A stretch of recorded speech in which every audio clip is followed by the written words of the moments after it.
তবুকের যুদ্ধে যখন রাসূল সাল্লাল্লাহু আলাইহি ওয়াসাল্লাম আহ্বান করলেন, মুনাফিকদের সাথে এই তিনজন পাল্লায় পড়ে গেল। ইমানের এই জায়গাটিতে যখন তারা উত্তীর্ণ হতে পারেননি, আল্লাহর নবী তবুক থেকে বিজয় হয়ে যখন মদিনায় আসলেন, মুনাফিকরা বলা বলি শুরু করে দিল যে, হে রসুল, আমরা এবছর যাইনি, কিন্তু পরবর্তী যে কোনো যুদ্ধে আমরা যাব ইসলাম বিজয়ের জন্য। মুনাফিকরা পরবর্তী শব্দ আর ছাড়ে না, মানে আজকের কাজ আজকে না করে বলে পরে করব পরে করব, অথচ আজকের কাজ আজকে চলে গেছে। মুনাফিকদের আরেকটি বৈশিষ্ট্য হচ্ছে তারা নামাজে থাকে, রোজায় থাকে, দাড়িতে থাকে, টুপিতে থাকে, ঐক্যবদ্ধ, জিকিরে থাকে, বড় জামায় ঐক্যবদ্ধ থাকে, কিন্তু একামতে দ্বীনের কাজে তারা ঐক্যবদ্ধ থাকে না। এটা হচ্ছে মুনাফিকের সবচেয়ে বড় আলামত। আর মুনাফিকদেরকে চেনার জন্য এটাই হচ্ছে সবচেয়ে বড় ঔষধ। আমাদের সমাজে এরকম লোক আছি আমরা, যারা নামাজ পড়ি, রোজা আছে, দাড়ি আছে, জামা আছে, টুপি আছে, জায়নামাজ আছে, রুমাল আছে, তাসবিহ আছে, তাহাজ্জুদ আছে, আজান আছে, একামত আছে, সব ঠিক আছে, কিন্তু এই জমিন আল্লাহর, এই জমিনে আল্লাহর আইন চলবে এবং এই জমিনে আল্লাহর কোরআনের হুকুম চলুক, এই ব্যাপারে তারা একমত হতে পারে নাই আজও। নামাজের ব্যাপারে একমত হয়েছে, রোজার ব্যাপারে একমত হয়েছে, দাড়ির ব্যাপারে একমত হয়েছে, টুপির ব্যাপারে একমত হয়েছে।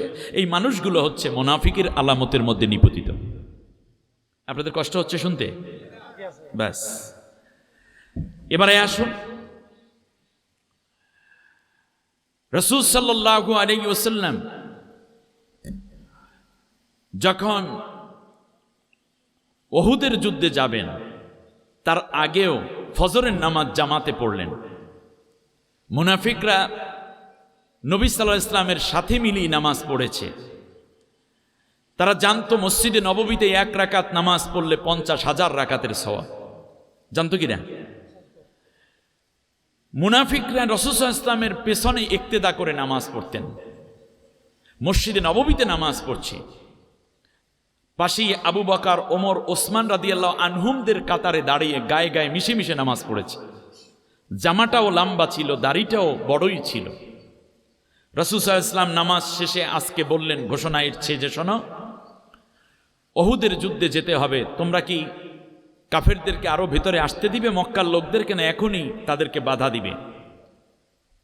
সাহাবীগণ বলল, নবী, আর ভেতরে আসতে দেওয়া যায় না। বিশ্বনবী সাল্লাল্লাহু আলাইহি ওয়াসাল্লাম বললেন, তাহলে 1 ঘন্টা সময় দিলাম, তোমরা সবাই প্রস্তুতি নিয়ে আসো। সাহাবীগণ বাড়িতে ফিরলেন, ঘরে গিয়ে স্ত্রীদের কাছ থেকে, সন্তানদের কাছ থেকে বিদায় নিলেন।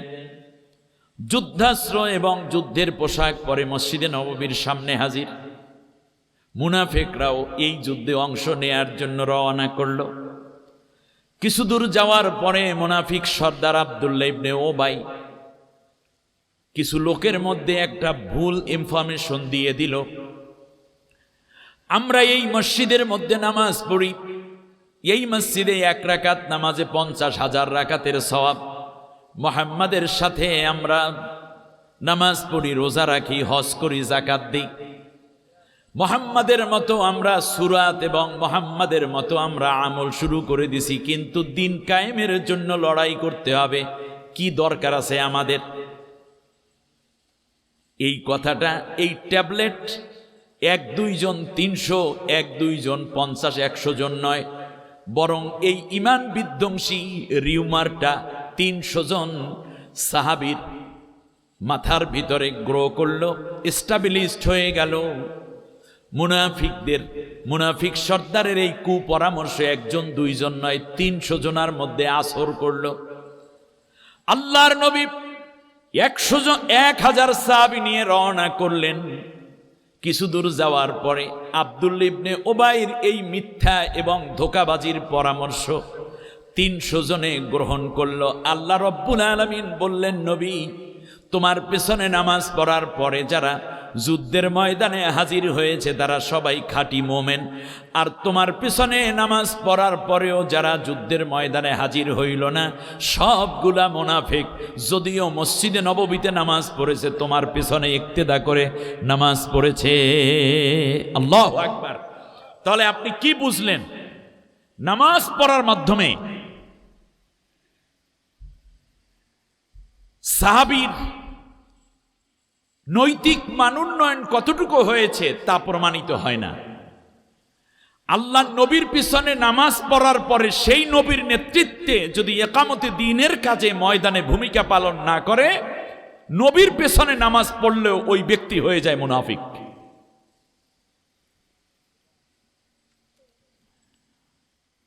এই যুদ্ধে মুসলমানদের বিপর্যয় হয়েছিল। তাহলে একজন মুমিন শুধু নামাজ নয়, সে নামাজ যদি মসজিদে নববীতেও হয়, সে নামাজ যদি নবীর পেছনেও হয়, সে নামাজ যদি আবু বকর, ওমর, উসমান রাদিয়াল্লাহু আনহুমদের কাতারেও হয়, পরবর্তীতে এই মানুষগুলো যদি দিন কায়েমের আন্দোলনে সারিবদ্ধ না থাকে, ওই মানুষগুলো মুমিন না মুনাফিক? মুনাফিকরা জান্নাতি না জাহান্নামী? জাহান্নামী। কথায় কোনো ভেজাল আছে? ব্যাস। এবার খেয়াল করুন, বিশ্বনবী সাল্লাল্লাহু আলাইহি ওয়াসাল্লাম সাহাবীদেরকে বললেন, সাহাবীরা একটু অপেক্ষা করো, 1 মাস পর্যন্ত তোমরা আমার সাথে তবুকের যুদ্ধে ছিলা, তোমাদের স্ত্রীদেরকে একটু খবর দেই। স্ত্রীরা সাজুগুজু হলো, নিজের মতো করে একটু সাজলো, একটু সময় নিল, সন্তানদেরকে ভালো জামা কাপড় পরাইয়া মসজিদে নববীর সামনে হাজির, নবীর সামনে মুজাহিদ সবাই হাজির। রাসূল সাল্লাল্লাহু আলাইহি ওয়াসাল্লামের কাছে মুনাফিকরা এসে বলল, নবীজি আমার এই হাঁটুর মধ্যে গ্যাস্ট্রিক হয়েছিল, কেউ বলছে চোখের মধ্যে একটু লাফালাফি করতেছিল এই কারণে যায়নি, কেউ বলছে নাতির ছোট বাচ্চার খালু শ্বশুরের সুমন্দির পেটে ব্যথা হয়েছিল এই কারণে যায়নি। মানে এগুলো সব অজুহাত, মিথ্যা অজুহাত। কথা বুঝছেন কিনা? আল্লাহ নবী বললেন, তোমাদেরকে ব্যাপারে ছেড়ে দিলাম, ছেড়ে দিলাম, ছেড়ে দিলাম, আল্লাহর হাতে ছেড়ে দিলাম। কিন্তু 3 জন সাহাবী বুঝতে পেরেছেন যে এইরকম মিথ্যে অজুহাত দিয়ে যদি আল্লাহ রব্বুল আলামিনের কোরআনের বিধানকে যারা ধ্বংস করতে চায় তাদের বিরুদ্ধে যদি লড়াই এবং সংগ্রামের ডাক আসে, সেই সংগ্রামে লিপ্ত না হয়, তাহলে ওই ব্যক্তি মুমিন থাকে না, মুনাফিক হয়ে যায়। এই ঈমান তাদেরকে নবীর কাছে এনে বলতে বাধ্য করেছে, রাসূল আমাদের কোনো অজুহাত ছিল না, আমাদের ভিতর মুনাফিকের আসর পড়ে গেছিল। নাউজুবিল্লাহ পড়েন। আল্লাহ নবী বললেন, তোমাদের ব্যাপারে আমি কিচ্ছুই বলবো না, তার কারণ যুদ্ধ আমি ফরজ করি নাই, ফরজ করেছেন কে? আল্লাহ তাআলা। তাহলে আপনি বলুন, মসজিদে নামাজ পড়লে সওয়াব বেশি হয়, কিন্তু সাহাবীরাও জানতেন। কিন্তু আল্লাহ রব্বুল আলামিনের দ্বীনকে যারা ধ্বংস করতে চায়, দ্বীন প্রতিষ্ঠার আন্দোলন যারা আবার করতে চান, তাদের সাথে শামিল না হয়ে সওয়াবের আশায় মসজিদে নববীতেও যদি কেউ বইসা থাকে, তাহলে সে মুনাফিক হয়ে যায়। যখন যেখানে ডাক আসবে দ্বীনের জন্য, ইসলামের জন্য, তখন সেখানে আজের যুদ্ধ নাই। মসজিদে আপনি নামাজ পড়েন, জিকির করেন, তাসবিহ করেন, কিন্তু দ্বীন প্রতিষ্ঠার কাজ বাদ দিয়ে আপনি শুধু মসজিদে পড়ে থাকবেন, এটা আল্লাহ চান না। আল্লাহ রাব্বুল আলামিনের হাবিব বললেন, তোমাদের ব্যাপারে আল্লাহ সিদ্ধান্ত না দেয়া পর্যন্ত আমি কোনো রায় দিতে পারি না। এই 3 সাহাবী এক কর্নারে বসে আছেন। আল্লাহর নবী দাঁড়িয়ে একটা খুতবা দিয়ে একথা জানিয়ে দিলেন, শোনো, পরবর্তী নির্দেশনা না দেয়া পর্যন্ত এই 3 জনের সাথে কথাবার্তা, ওঠা বসা, লেনদেন সম্পূর্ণ নিষিদ্ধ ঘোষণা করা হলো। কোন 3 জন বলেন তো দেখি? কাব বিন মালিক, হেলাল ইবনে উমাইয়া, মারারা ইবনে রাবি রাদিয়াল্লাহু তাআলা আনহুম। ওই ময়দানে মজলিসে উপস্থিত ছিলেন কাবের স্ত্রী, হেলাল ইবনে উমাইয়ার স্ত্রী, মারারা ইবনে রবির স্ত্রী এবং সন্তানরা। কাব বিন মালিকের স্ত্রী চলে গেলেন বাড়িতে, দরজাটা বন্ধ করে দিলেন। কিছুক্ষণ পরে কাব বিন মালিক গিয়ে দরজার মধ্যে নক করেছে। কাবের স্ত্রী বলতেছেন, প্রাণের স্বামী, আপনি তো এই বৈঠকে ছিলেন না নবী যখন আমাদেরকে ইনস্ট্রাকশন দিচ্ছিলেন। আল্লাহর নবী বলেছেন, আল্লাহ তাআলা পরবর্তী হুকুম না দেয়া পর্যন্ত আপনার সাথে সব ধরনের লেনদেন, ওঠা বসা, সম্পর্ক নিষিদ্ধ। সালাম কালাম নিষিদ্ধ। সালাম দেওয়া যাবে না, সালাম নেওয়া যাবে না, কথা বলা যাবে না, কথা শোনাও যাবে না। কথা বুঝে আসছে আপনাদের? দোষ কি এদের? দোষ কি? নামাজ পড়ে না, দাড়ি কামায়, শার্ট প্যান্ট পরে, টাই পরে, এরা টুপি পরে না, এরা কলেজে পড়ে, ইউনিভার্সিটিতে পড়ে, এই জন্য না। এদের অপরাধ কি বলেন? অপরাধ আল্লাহর রসুলের সাথে দিন কায়েমের ময়দানে অনুপস্থিত, আর কোনো অপরাধ নেই। তার নামাজ রোজায় কোনো ত্রুটি ছিল না। আপনি এই কথা শুনেন নাই বিধায় আমি স্ত্রী হিসাবে আপনাকে এই কথাটা শোনানো কর্তব্য মনে করে কেবল এই কথাগুলো আমি আপনাকে জানিয়ে দিলাম। এই ঘর আপনার, আপনার ঘরে আপনি উঠবেন, আমি না করতে পারবো না। তবে নবীর হুকুম পালনার্থে আল্লাহর বিধানের আনুগত্য করতে গিয়ে আপনি এই সামনের দরজা দিয়ে ঢুকবেন, পিছনের দরজা দিয়ে আমি আমার বাবার বাড়ি চলে যাব। নবীজি যতক্ষণ পর্যন্ত আপনার সাথে কথা বলার অনুমোদন না দিবেন ততদিন পর্যন্ত স্ত্রী হিসাবে আমি আপনাকে পরিচয় দেব না, স্ত্রী হিসাবে আপনি আমাকে পাবেন না। নবীজির নির্দেশনার বাইরে আমি আপনার কাছে আর দেখা করতে যাব না। কথাগুলো কে বলতেছে বলেন দেখি? স্ত্রী বলতেছেন। কাকে? স্বামীকে। দোষ কি? শেয়ার করেন, দোষ কি? জেহাদের ময়দানে যায়নি। আর আপনি মনে করছেন আমি ইসলামী হুকুমাতের বিরোধিতা করেও, হাজী সাহেব, গাজী সাহেব, আমি অনেক তবলিগের মেহনত করেছি, আমি 2টা কওমি মাদ্রাসা করেছি, 3টা ইতিমখানা করেছি, আমি আলিয়া মাদ্রাসার সর্বোচ্চ ডিগ্রিধারী, আমি পীরের মুরিদ, আমি খলিফা, আমি জিকির করি, তাসবিহ তাহলিল করি, আমি 3বার হজ করেছি, আমি অনেক বিধবাদেরকে খাওয়ান দিয়েছি, অতএব আমি বুজুর্গানে দিন মাহবুবে সোবানি হয়ে গেছি। আপনি ভুল। এগুলো সব কবুল হবে যদি আপনি আল্লাহ রব্বুল আলামিনের বিধান দিয়ে দেশ চলুক এইটার পক্ষে আপনি যদি অবস্থান থাকে, তাহলে সব কবুল। বিপরীতে গেছেন, আপনার কোনো আমল কবুল হবে না।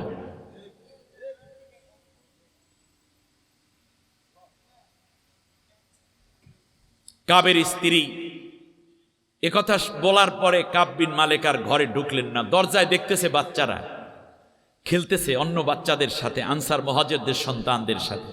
তিনি ডাক দিলেন তার 3 সন্তানকে। 3ও সন্তান হাতের মধ্যে ছোট ছোট পাথর পিছনের দিকে ফেলে দিয়ে উল্টো দৌড়ে আর বলে, আব্বা, নবীজি বলেছেন পরবর্তী নির্দেশনা না দেয়া পর্যন্ত আপনার সাথে কথা বলা যাবে না। নবী যেই দিন বলবেন সেই দিন আপনাকে আব্বু বলে ডেকে আপনার কোলে উঠব, এর আগে না। কি তাদের ঈমান খুব দুর্বল ছিল নাকি? ছোট্ট একটা শিশু বুঝলো, কাব বিন মালিকও বুঝেছেন। পাহাড়ের মধ্যে গিয়ে কান্দেন। হেলাল ইবনে উবাইয়া, বয়স তার ৭৪ বছর। তিনি চিন্তা করলেন আমি দূরে যাব না, আমি মসজিদে নববীর মধ্যে একটা খুঁটির মধ্যে নিজেকে শক্ত করে বাঁধছে, বেঁধে ফেলেছে রশি দিয়ে, ঘুরাইয়া ঘুরাইয়া। এক পর্যায়ে এমন হয়েছে তার যে বারবার রশি এক জায়গায় নিয়ে সকাল সন্ধ্যা পুরো রাত সবসময় বাঁধা থাকে, খুঁটির সাথে দাঁড়াই থাকে, পা ফুলে গেছে। বারবার এভাবে রশি এক জায়গা দিয়ে যাওয়া এবং এভাবে দাঁড়াই থাকলে হাত পা ফুলে ওঠে না, ফলে ওখানে ইনফেকশন হয়েছে, পুজ হয়েছে। এরপরে এই রশি যখন খুলতো নামাজের সময় তখন তার ব্লিডিং হতো। এই ব্লিডিং মুছে টুছে অজু করে এসে তারপর সে নামাজে দাঁড়াই যেত। হিলাল ইবনে উমাইয়া বলতেছে আমার কষ্ট হতো, আল্লাহর নবী যখন হাসতে হাসতে মসজিদে নববীতে আসতেন, কিন্তু আমি যখন নবীকে সালাম দিতাম নবী সালামের জবাব দিতেন না, মাথা নিচু করে বলতেন সাবু সুবু বেগম, তোমরা তোমাদের নামাজের কাতার দাঁড়াও। আমি নামাজ পড়তাম কিন্তু নবীজি আমার সাথে হাসতেন না, কথা বলতেন না, আমার সালামের জবাব দিতেন না। মনে হয় কলিজার মধ্যে তীর বিঁধতেছে। নবী কথা বন্ধ করে দিয়েছেন হিলাল ইবনে উমাইয়াদের সাথে। কি উদ্দেশ্য? কি তারা দাড়ি কামাইতো, টুপি পরতো না, ফারা পাঞ্জাবি পরতো। আল্লাহু আকবার। কথা যদি আপনার নসিবে থাকে হেদায়েত আজ হয়ে যাবে, না থাকলে আমি চলে যাব, আপনারটা নিয়ে আপনি বাড়ি চলে যাবেন। আপনি কিসের বুজুর্গ? আবু বকর রাদিয়াল্লাহু তাআলা আনহুর চেয়ে আপনি বুজুর্গ নন, ওমর রাদিয়াল্লাহু তাআলা আনহুর চেয়ে আপনি পরহেজগার নন, আবু হুরায়রা রাদিয়াল্লাহু তাআলা আনহুর চেয়ে আপনি বেশি মুখলেস নন, বিলাল রাদিয়াল্লাহু তাআলা আনহুর চেয়ে আপনি বেশি ওলি আল্লাহ নন। অথচ তারা প্রত্যেকে থেকে যুদ্ধের ময়দানে হাজির ছিলেন আল্লাহর কোরআনের রাজ কায়েমের জন্য। আপনি আল্লাহর দ্বীন প্রতিষ্ঠার জন্য ময়দানে নাই, আপনি মুনাফিক।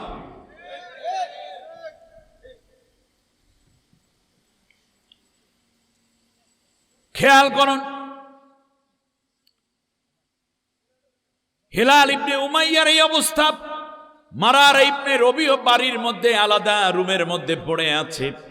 50 দিন পরে আল্লাহ রাব্বুল আলামিন ডাক দিয়ে বলেন, আলা সালাসাতিল্লাযিনা খুল্লিফু, নবী আমি আল্লাহ রাব্বুল আলামিন ওই 3 জনকে মাফ করে দিলাম। ওই 3 জন নবীজি সাল্লাল্লাহু আলাইহি ওয়াসাল্লাম পরে এই 3 জনকে খবর দিলেন। আবু বকর রাদিয়াল্লাহু তাআলা আনহু কাব বিন মালিকের বাড়িতে গেলেন। ওই মসজিদের ওই পাশেই ছিল তার বাড়ি, একটা খেজুর বাগান ছিল তার। এটা ইসলামের জন্য তিনি আগেই দান করে দিয়েছিলেন। সুবহানাল্লাহ। গিয়ে ডাক দেয়, কাব বিন মালিক আছো বাড়িতে? তার স্ত্রী বললেন যে না, তিনি তো বাড়িতে নাই। বলে কোথায় গেছে? বলে তাও জানি নাই, 50 দিন হয়ে গেছে। আল্লাহু আকবার। এর মানে ঘর বাড়ি ছাড়াই একটা জেহাদের ময়দানে অংশ গ্রহণ না করার কারণে তারা বুঝতে পেরেছে তারা মুনাফিক হয়ে গেছে, তারা জাহান্নামী হয়ে গেছে। আর আপনি মুসলমান, আপনি দাড়িওয়ালা কালেমাওয়ালা মুসলমান হওয়ার পরেও আল্লাহর কোরআনের পক্ষে কাজ তো করেনি না, বরং যারা করে তাদের বিরুদ্ধে আপনি ফতুয়া দেন, তাদেরকে আপনি পুলিশ দিয়ে ধরাই দেন, তাদের বিরুদ্ধে আপনি আইন করেন, তাদেরকে নিষিদ্ধ করেন, তাদেরকে পিটান, তাদেরকে কটাক্ষ করেন। এরপরেও আপনি মোমেন দাবি করেন। আপনার ঈমানও বোঝেন নাই, মুনাফিকিও বোঝেন নাই, কুফরিও বোঝেন নাই, আপনি একটা মগাই।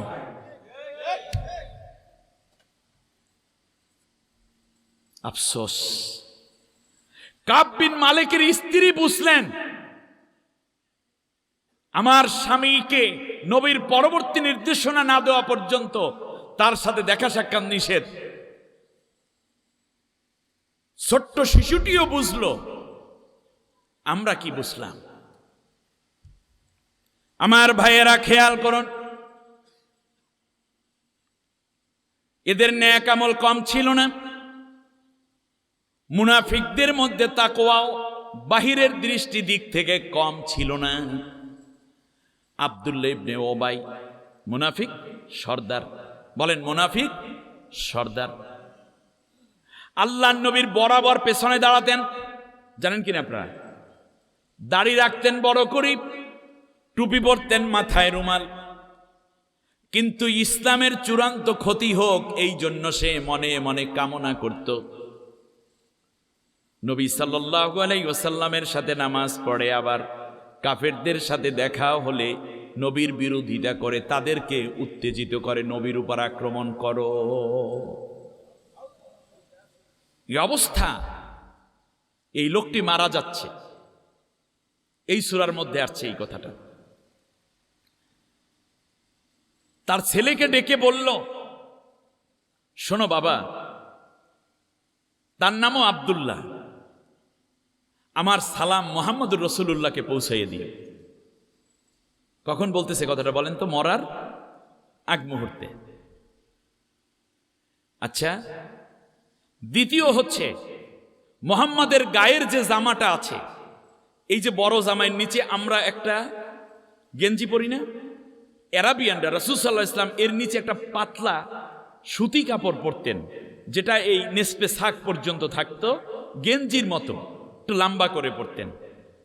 আব্দুল্লাহ ইবনে ওবাইর টার্গেট হলো ওই জামাটা, যেই জামাটা আমাদের জামার গেঞ্জির মতো রাসূল সাল্লাল্লাহু আলাইহি ওয়াসাল্লামের দেহ মোবারকের সাথে ঘাম মোবারক মিশতো, ওই জামাটা তার গায়ের জামা হবে। 3 খান কাপড়ের প্রথমটা হবে নবীজির গায়ের সাথে লেগে থাকা জামা। কারণ তার মনে আকাঙ্ক্ষা ছিল যে নবীর জামা যদি গায়ের মধ্যে পড়া থাকে তাহলে জাহান্নাম কোনোদিন তাকে স্পর্শ করতে পারবে না। আপনারা বুঝতেছেন কিনা? ওদিকে ইসলামের 12টা বাজায়, ওইদিকে জান্নাতেও যেতে চায়। তৃতীয় হলো মুহাম্মদ যেন আমার জানাজা পড়ায়। তার কারণ মুহাম্মদুর রাসূলুল্লাহ সাল্লাল্লাহু আলাইহি ওয়াসাল্লাম যদি জানাজা পড়ান তাহলে জানাজা মানে দোয়া, নবী দোয়া করলে সেই দোয়ার বরকতে আব্দুল্লাহ ইবনে ওবাই জান্নাতি হয়ে যাবে। আপনারা দেখবেন মুনাফিক যারা, তারা বড় বড় আলেম ওলামা পীর বুজুর্গ হুজুরদের সাথে খাতির রাখে, বাড়িতে আইনা খাওয়ায়, গাড়ি দেয়, গাড়ি একটা ফ্রি দিয়ে দেয়, 1 কোটি 2 কোটি টাকার গাড়ি পিসাবরে দিয়ে দিস, আছে না নাই? মুরব্বীরে দিয়া দিছে, মসজিদের খতিব সাহেবকে হুজুর ফ্ল্যাট দিয়ে দিলাম, গাড়ি দিয়ে দিলাম, যাতে করে ওনারা মনে করে এর দ্বারা সে কি হইতে পারে, পরকালে নাজাত পেতে পারে। অথচ ইসলামের বড় দুশ্মনী করে। হুজুরেও আবার কিছু বলে না, যাক জিনিস তো পাইয়ে গেছি আমি, ঠিক না? আহা, হুজুরের ইমানি দুর্বলতা কত, আর আমরা মনে করি মুজাদ্দেদে জামান। প্রিয় ভাইয়ের আমার, যেই জায়গাটায় বলছি, আব্দুল্লাহ ইবনে উবাই মারা যাওয়ার পর তার ছেলে আব্দুল্লাহ ইবনে উবাই ইবনে সলুল দৌড়ে রাসূল সাল্লাল্লাহু আলাইহি ওয়াসাল্লামের কাছে হাজির। ইয়া রাসূলুল্লাহ, আমার আব্বা তো মারা গেছে, ইন্না লিল্লাহি ওয়া ইন্না ইলাইহি রাজিউন। আব্দুল্লাহ, তুমি কাঁদছো? আমি তো আমার বাবাকে হারিয়েছি মায়ের গর্ভে থাকতে। বলছে, রাসূল, আমার আব্বা আপনাকে 3টা ওসিয়ত করেছে। বলো। 1 নম্বরে আপনার সালাম জানাইছে, বললেন ওয়া আলাইকা আলাইহিস সালাম। আর কি করতে পারি? বলল যে, রাসূল, আপনার গায়ের সাথে যেই জামাটা লেগে আছে সেই ঘাম মিশ্রিত জামা হবে আমার বাবার কামিজ, যেটা তার শরীরের সাথে লেগে থাকবে, 3 কাপড়ের প্রথম কাপড়। নবীজি সাল্লাল্লাহু আলাইহি ওয়াসাল্লাম নিজের গায়ের জামাটা, আগে 2টা জামা, খুব সময় শীতকাল ছিল তখন, যা বোঝা যায়, প্রথমে চাদর খুলেছেন, পরে নিজের জামা খুলেছেন, তারপরে ওই জামাটা খুলে হাতে ভাঁজ করে দিয়ে রাসূল সাল্লাল্লাহু আলাইহি ওয়াসাল্লাম বললেন, যাও। আব্দুল্লাহ ইবনে উবাইর ছেলে যাচ্ছে, তিনি ভালো দামি সাহাবী, আব্দুল্লাহ ইবনে উবাইর ছেলে। বলল, ইয়া রাসূলুল্লাহ, আমার আব্বা বলেছেন আপনাকে জানাজা পড়ানোর জন্য। রাসূল সাল্লাল্লাহু আলাইহি ওয়াসাল্লাম বললেন, গোসল করাই রেডি করো, আমি আসতেছি। সুবহানাল্লাহ বলেন। আমার ভাইয়েরা খেয়াল করুন, আল্লাহর নবী কিছুক্ষণ পরে সাহাবীদেরকে ডাকলেন। হযরত ওমর রাদিয়াল্লাহু তাআলা আনহু পেছন দিক থেকে নবীর জামা মোবারক টেনে ধরে বলল, নবী, আপনি এখানে জানাজা পড়তে যাবেন না। আব্দুল্লাহ ইবনে উবাই ইসলামের এই ক্ষতি করেছে। আল্লাহর নবী বললেন, যতক্ষণ পর্যন্ত আল্লাহ নিষেধ না করেন ততক্ষণ পর্যন্ত আমি মুহাম্মদুর রাসূলুল্লাহ থামব না। সুবহানাল্লাহ। নবী রওনা করলেন। আব্দুল্লাহ ইবনে উবাইর বাড়িতে গিয়ে দেখলেন লাশটা পড়ে আছে, গোসল করানো হয়ে গেছে। খাটের মধ্যে আব্দুল্লাহ ইবনে উবাই মুনাফিক সর্দারের লাশ। আল্লাহর নবী বললেন, মুখের কাপড়টা একটু সরাইয়া দাও। তার ছেলে মুখের কাপড় সরাইয়া দিল। দেখতেছে আব্দুল্লাহ ইবনে উবাই হা করে আছে। বিশ্বনবী সাল্লাল্লাহু আলাইহি ওয়াসাল্লাম নিজের মুখের লালা মোবারক এনে আব্দুল্লাহ ইবনে উবাইর মুখের মধ্যে দিল। আল্লাহর নবী লালা মোবারক দেওয়ার পরে বিসমিল্লাহ বলে এভাবে তার জামির নিচে হাত দিলেন, থুতনির নিচে হাত দিলেন, আর মাথায় হাত রেখে একটু চাপ দিলেন। মুখটা বুঝে আসলো, ঠিক হয়ে গেল। মুখের মধ্যে নবীর লালা মোবারক। শুনতেছেন না আপনারা? মুখের মধ্যে কার লালা? নবী। আরো জোরে বলেন, মুখের মধ্যে কার লালা? গায়ের মধ্যে কার জামা? নবীজির জামা মোবারক। আল্লাহর নবী জানাজার জন্য ইমামতিতে দাঁড়িয়ে গেলেন। এই জানাজায় শামিল ছিল 1113 জন সাহাবী। আমার আপনার জানাজায় কি 1113 জন আলেমও আসবে? খুব কম, রেয়ার। মসজিদের ইমাম সাহেব আসে না। অথচ 1113 জন জলিলুল কদর সাহাবী, কারণ নবী হাজির, সব সাহাবী তো হাজির হবেন। আল্লাহর নবী জানাজা পড়িয়ে দিলেন, কবরের মধ্যে রেখে দেয়া হলো। আল্লাহর নবী এবার দোয়া করেন, আল্লাহ তুমি আব্দুল্লাহ ইবনে উবাইর কবরটাকে প্রশস্ত করে দিও। আল্লাহ তাআলা মুনকার নেকিরের সওয়ালের জবাবকে তুমি সহজ করে দিও। আব্দুল্লাহ ইবনে উবাইর জীবনের নেক আমল কবুল করে নিও, গুনাহগুলো মাফ করে দিও। আল্লাহ তাআলা পুলসিরাত বিদ্যুতের গতিতে পার করাইয়া নিও। হাসরের ময়দানে সম্মানের সাথে তোমার আরশের নিচে ছায়ার ব্যবস্থা করে জান্নাতুল ফেরদাউস নসিব করে দিও। নবী দোয়া করেন। আবু বকর, ওমর, উসমান রাদিয়াল্লাহু আনহুম বলেন আমিন আমিন আমিন। এবার প্রশ্ন করি, দোয়া করতেছেন কে? আমিন বলতেছেন কারা? এখন আল্লাহ তাআলা দোয়া কবুল করার মালিক। দোয়া কবুল করার মালিক কে? আল্লাহ রাব্বুল আলামিন এবার আয়াত নাজিল করলেন, ইস্তাগফির লাহুম, আওলা তাস্তাগফির লাহুম ইন তাস্তাগফির লাহুম 70 মাররাতান ফালাই ইয়াগফিরাল্লাহু লাহুম। ও নবী, তুমি এর জন্য দোয়া করো আর না করো, এই মুনাফিকদের জন্য তুমি দোয়া করো আর না করো, তুমি যদি 70 বারও দোয়া করো, আমি আল্লাহ বললাম কশ্চিনকালেও এদের জন্য আমি তোমার দোয়া কবুল করে ওদেরকে কশ্চিনকালেও মাফ করব না। দোয়া কবুল করার মালিক কে? নবীর দোয়া কবুল করতে কি আল্লাহ বাধ্য? না। ইয়েস, এটাই আকীদা। নবী দোয়া করেন, কিন্তু দোয়া কবুল করতে আল্লাহ বাধ্য না। আল্লাহ নবী 16 বার এমন দোয়া আছে নবীজির, যা আল্লাহ নবী আল্লাহর কাছে করেছেন কিন্তু আল্লাহ কবুল করেনি। 16 বার, 16টা জায়গায়, 16টা কারণে আল্লাহ দোয়া কবুল করেননি। আব্দুল্লাহ ইবনে উবাইর জন্য নবী দোয়া করেন, সাহাবীরা বলেন আমিন, আর আল্লাহ রাব্বুল আলামিন বললেন কশ্চিনকালে ওরে আমি মাফ করব না, তুমি দোয়া করো। এমনকি 70 বার দোয়া করলেও দোয়া কবুল হবে না। আল্লাহর নবী কি আর দোয়া করতে যাবেন? হাত ছেড়ে দিলেন, চোখের মধ্যে পানি। আব্দুল্লাহ ইবনে ওমর রাদিয়াল্লাহু তাআলা আনহু হলেন এই হাদিসের রাবী, মুতাওয়াতির হাদিস, বহু সাহাবী এই হাদিসের রাবী হিসাবে শামিল ছিলেন। এবার শুনুন, আব্দুল্লাহ ইবনে ওমর বলতেছেন, ওমরের পুত্র বলতেছেন, আল্লাহর কসম করে বলি, কোন লাশের পাশে কিংবা কবরের পাশে দাঁড়াইয়া আল্লাহর নবীকে এত বেশি কাঁদতে এর আগে কিংবা পরে আমি দেখি নাই। নবী কাঁদতেছে কার জন্য? আব্দুল্লাহ ইবনে, কোন আর্টিফিশিয়ালিটি ছিল না। আল্লাহ রাব্বুল আলামিন বললেন এই মুনাফিক, এর জন্য দোয়া করলে আমি কবুল করি না। তার কারণ হচ্ছে সে ইসলাম প্রতিষ্ঠার জন্য কাজ করে নাই, বরং নামাজ পড়েছে আমার জন্য, রোজা রেখেছে আমার জন্য, দিন কায়েমের আন্দোলনের বিপরীতে তার অবস্থান ছিল। সামনে দেখাইছে পাকা মোমেনের মতো, আর ভিতরে ভিতরে ইসলামের ক্ষতির জন্য কাজ করেছে, এই জন্য সে মুনাফিক। আর ইন্নাল মুনাফিকিনা ফিদ-দারকিল আসফালি মিনান নার, মুনাফিকরা যাবে জাহান্নামের সর্বনিম্ন স্তরে। কার কথা? জাহান্নামটা এভাবে, জাহান্নাম, লাজা, হুতামা, সাইর, শাক্কর, জাহিম, হাওয়িয়া, এই যে বিল্ডিংগুলো আছে না তলা তলা বিশিষ্ট, উপরেরটা হলো জাহান্নাম, তারপর লাজাই। জাহান্নামের মধ্যে লোকদেরকে ঢুকাবে, তাদের রক্ত, গোশত, পুষ গলে গলে দ্বিতীয় জাহান্নামে যাবে। আর দ্বিতীয় জাহান্নামেও তো লোক আছে, সেইটা গলে গলে তৃতীয় জাহান্নামে যাবে। এই সব পচা গান্দা, গলা, পুষ, রক্ত, নারী ভুড়ি শেষ জায়গায় গিয়ে যেখানে পড়বে, সেইটার মধ্যে মুনাফিকদেরকে নিক্ষিপ্ত করা হবে। আমার বন্ধুগণ খেয়াল করুন, আল্লাহ রাব্বুল আলামিন বললেন শোনো এবার,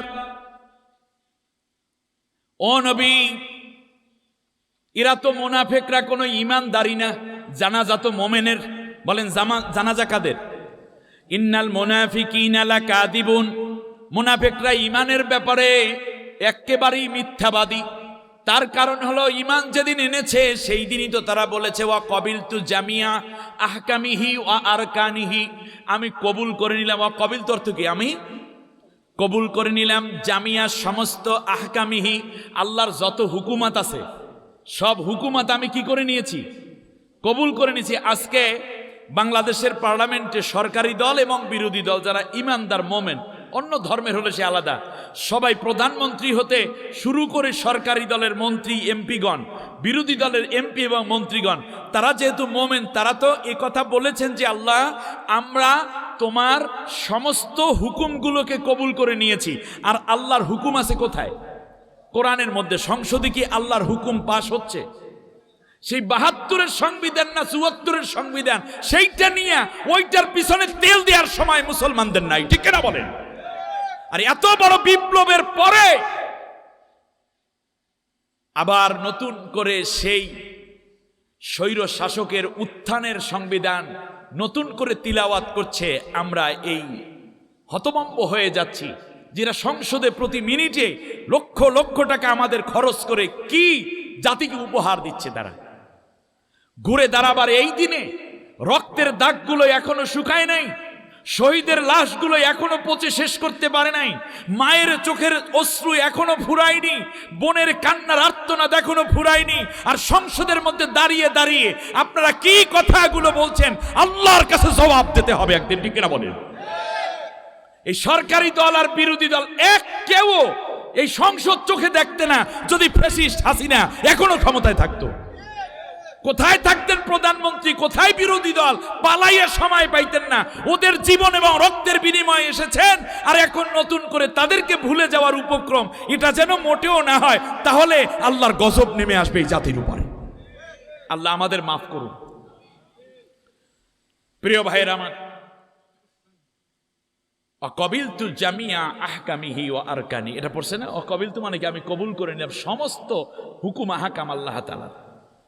এজন্য আল্লাহ বলছেন, যারা আমার বিধান অনুযায়ী চলে না তারা মূলত ইমানেরই হক আদায় করে নাই, ওরা মিথ্যাবাদী। ইমানের ব্যাপারে তারা কি? মিথ্যাবাদী। সম্মানিত বন্ধুগণ, মুনাফিকরা ছিল এইরকমই, নামাজ রোজায় পাকা, কিন্তু একামতে দিনের বেলায় ফাঁকা। এরাই কি মুনাফিক? এরাই হচ্ছে মুনাফিক, নেফাকির ভিতর পড়ে আছে। এমন সময় আল্লাহ নবী মুনাজাত ছেড়ে দিলেন আর চোখ মুছতেছেন।